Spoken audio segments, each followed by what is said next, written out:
Ang lambot-lambot pag hinihiwa mo. Alam nga, engineer, idol na kita. Bakit naman, boss? Okay lang ba na tawagin ko yung ninong? Ay, tama-tama. Pwede, ano. Alam mo, actually, may regulasyon lang ako. Bago kita maging ina-anak, ay kailangan nakapag-aral ka. Ayun. Papaaralin niyo ako. Papaaralin kita, oo. Di ba? Oo, kailangan kita. Kasi actually, isa po sa programa natin, ang gusto natin lahat ng mga kabataan dito ay nakapag-aral. Kung hindi man sila makatapos ng kolehiyo, ayun po ating TESDA.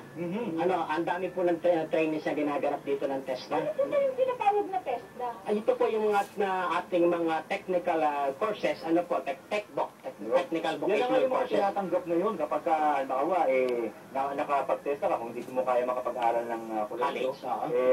tapos pumasa ka sa TESDA, pwede ka na rin magtrabaho ng Mga maayos. testa, engineer, para po sa kaalaman ng mga nanonood, ano po yung mga courses na ino-offer? Yung mga courses. Dito po sa bayan ng Padre Garcia, tayo po yung nabiyayaan ng TESDA under Provincial Director Caloy Flores.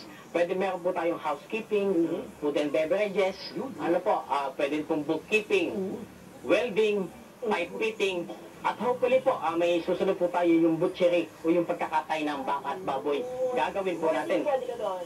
Sakto, no? Sakto. Sakto talaga. Pero ano bang requirements para makapag-enroll sa TESDA? Ang kagandahan po nito, basta high school graduate kayo, po pwede na. 18 years old kang pataas, pwede ka nang umattend ng training ng TESDA.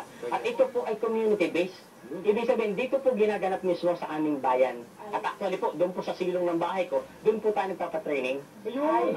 Grabe pala Ibig sa sabihin, pasok na ako sa lugar. Pasok kaninong. Grabe. Pasok.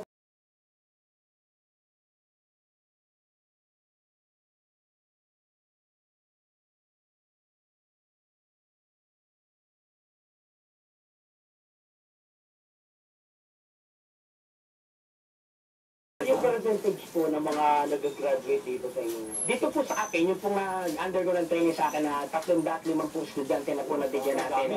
Ano, at doon po ay halos 25% po employed na sa ngayon. Wow! Mga porsyento yan. 5% po abroad, lalo na po yung ating pipe fitting at welding. So maliban sa ginagawa natin ngayon, meron na rin akong employment eh. Yun. Kasunod na ang employment. Salamat po.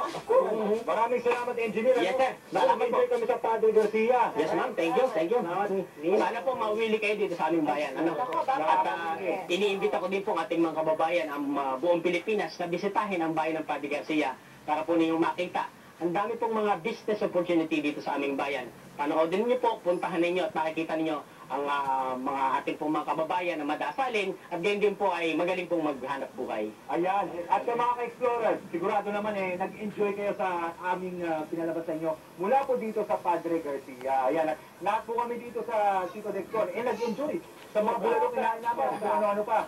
Dito lang po yan. Siyempre, tuloy-tuloy pa rin pagpapalood natin dito sa Chico Dexon.